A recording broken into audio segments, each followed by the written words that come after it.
Hindi man ganon kabilis pero pwede na.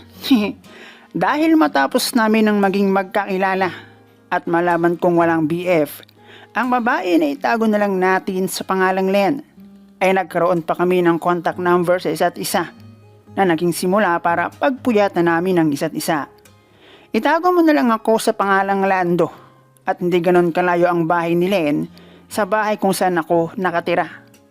Hindi pa noon masyadong uso ang chat at text pa ang namamayagpag at pagkaraan ng ilang araw na pag-uusap gamit ang cellphone ay naayaw ko ng magmerienda si Len. Madalas din kasi kaming magkita dahil sa aking pagkakaalam ay isang kasambahay si Len at nasundo sa school sa anak ng kanyang amo. Samantala ako naman ay isang janitor sa school at the same time pinakang guard na din. Hindi kagandahan si Len at hindi sa pang-aano pangkasambahay talaga ang kanyang beauty. Medyo may pagkadilo pa nga ang kanyang ipin. Hindi naman aabot ng 24K pero solido ang kanyang pangangatawan. Hindi man eksaktong Coca-Cola pero hindi nalalayo at kahit medyo sablay sa itsura. Pero dahil sa kanyang material sweat molar lingon ka talaga. Tapos mahusay pa siyang manamit. Pananamit na parang nagsushowcase ng paninda.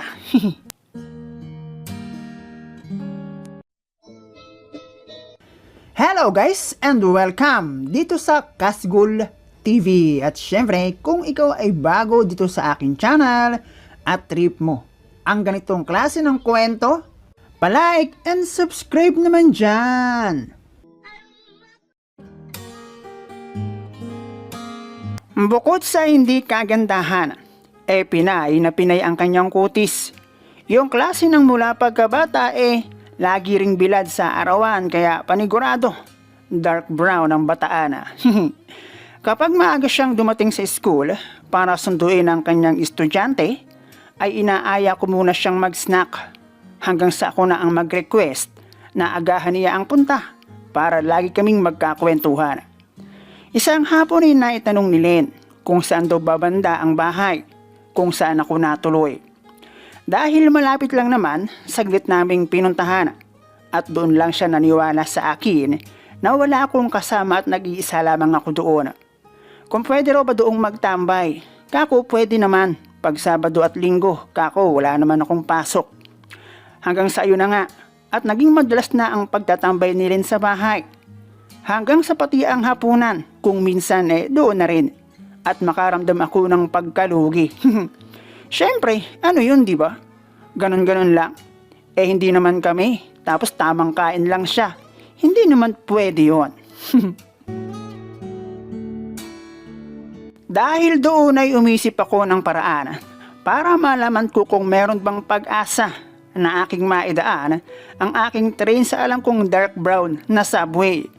Kung sa isda pa, ay bagong huli iyon at nagmistula iyong mailap at ayaw pa huli. Pero yun pala, pa-epek lang. Siguro para hindi ko isiping siya ay easy to get. Dahil tulad ng dati, ay maaga pa rin siyang napunta sa school. At doon ay sinabi niya sa akin na nagpaalam daw siya sa kanyang magulang at ang sabi, sa amo matutulog. Pero ang totoo, sa bahay ang kanyang punta. At patunayan ko kung gaano ako kagilas. Dahil doon ay medyo naging excited ang inyong bida. At klaseng iyon, I'm sure, hindi na ako ang unang mangingisda. Bago pa matapos ang aking duty, nag-isip na ako ng aming hapunan. Kako dapat masabaw, para sa magdamag na lautana. At nang dumating ang hapon bago pa kumagat ang dilim, ay ilang sunod na katok sa pintuan ang aking narinig. At nang aking buksan ay ang aking inaasahang bisita nga ang dumating. Siyempre dahil masyado pang maaga para maghapunan, alam nyo na ang kasunod. At siyempre kahit anong klase man ng putahe, hindi pwedeng hindi natin iyon tikman o lasahan. At dahil doon ay medyo nagtaka ako. Dahil kung sa doorknob pa, masyadong mahaba at nakalabas ang kanyang pindutan. Hindi na ako nagtanong kung bakit. Naisip ko na lang na pwedeng kung sino man ang unang bandido na nakarating doon, ay iyon ang napagdiskitahan niyang gawing rubber band. Pwede rin namang trip ni Len na hatakin. Pwede rin namang inborn. And as usual ay second hand na nga siya. Naghapunan, nagpahinga, konting literal na kwentuhan din, ganon-ganon. Pahinga, ganon-ganon na may konting tulog. Nagtagal din ang aming relasyon to the point na wala kaming pinipiling oras. Lalo na noong dumating ang bakasyon at nawala ng trabaho si Len. At kahit ang haling tapat ay hala, sige lang hanggat kaya. Isang gabi ay dumating si Len na hindi ko inaasahan. Dahil pasado hating gabi na at mayroong kumatok sa pintuan.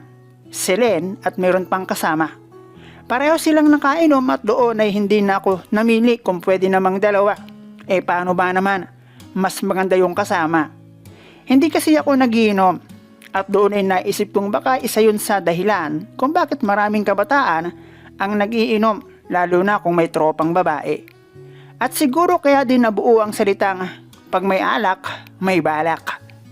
Sabay-sabay kaming nagkape noong umaga kahit hindi kami magkakilala noong kasama ni Len. Naitago na lang natin sa pangalang Rena. Parang walang nangyari. Nagtagal din ang aming relasyon at hindi lang isang beses na umuwi ako ng bahay na nandoon na si Len at naghihintay. Ang akala ko nga, magkakaroon ako ng live-in partner nang wala sa oras. Wala kaming break up ni Len. Noong umalis kasi ako sa school, yung pumalit sa akin ng kanya namang kinalantari. Apak at hindi. Mukhang trip niya mga janitor.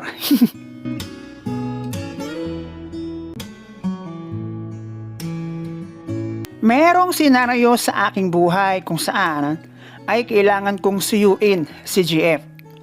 Hindi ko alam pero siguro ganoon kalakas ang kutob ng babae na itago na lang natin sa pangalang Silent L. Yun ay dahil sa pagiging simple niya pero rock pala. And 2 years time ng aming relasyon ay nakagawa ako ng isang kalokohan at iyon ay ang pagsubok ng ibang putahe.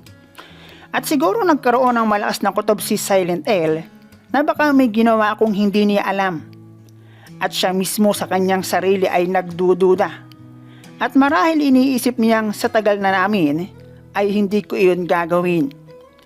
At dahil doon ginusto niyang patunayan sa pamamagitan ng aking pagpunta sa kung saan siya naroroon.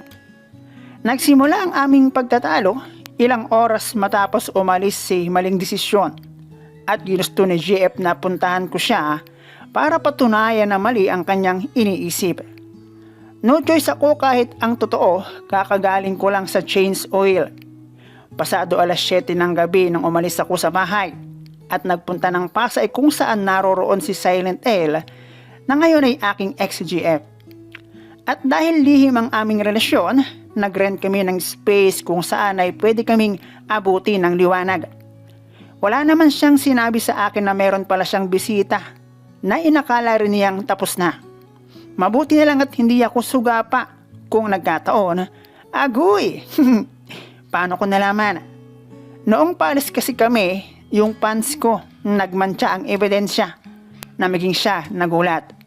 At siguro kung nakakapagsalita lang si The Junior, aba amo, mukhang naset up tayo, nakataas ang bandera.